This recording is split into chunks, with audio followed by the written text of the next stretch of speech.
मलूक थी दी मुझो पठो दिलबर मुझो। हाँ हाँ कबूला कबूला पाणी खबर पवंदी घणे वीह सवा मास्तर इहो टेलर थई जो लाच विंदो लाच जे करे मूंखे अञा कैद में रखियो वियो मास्तर मुड़ी विंदो या मुहाड़ो अटकाईंदो। फ्रिज में रखो एक मुझो मथो गरम ऐं ॿियो अस्सलाम वालेकुम हाज़रीन ऐं नाज़रीन। ड्रामा सीरियल जागीर जी ज़बरदस्त अपडेट तव्हां सां शेयर कंदा हलो। जी हाँ दोस्तों, ड्रामा सीरियल जागीर जे अचण वारे किस्म में तव्हां ॾिसंदो त पहिरियों मलूक ऐं दिलबर विढ़ंदा, छाजे करे उन्ही खे हाकू वारा विढ़ाईंदा टीकरूं ॾेई होटल ते, ऐं इन होटल वारे जो वरी नओं रोज़ी खुली पवंदो ऐं इन खां ख़र्च भराईंदो।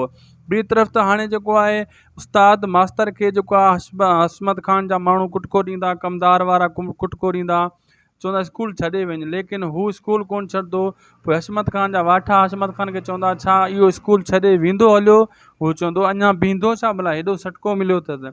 हू चवंदा मूंखे नथो लॻे, वाठा चवंदा। ॿी तरफ़ त नूरल खे नूरल जी मोहबत कोर्टनि मां भॼी करे नूरल वटि वञी पुॼंदी आहे, उनखे ॿुधाईंदी त मूंखे क़ैद कयो वियो, लेकिन मां क़ैद सॼी टोड़े तो वटि अची पहुती आहियां, मुंहिंजो तोसां वॾो इश्क़ आहे। नूरल चवंदो सदको सुणा सदको। नूरल खे इन जे करे टे संगत वारा बि छॾे आ त नूरल चोरी मोरियूं न पियो करे, इश्क़ जे चकर में सॼो ॾींहुं वेठो हुयो, गाना पियो ॻाए, हुननि खे इहा ॻाल्हि न वणी।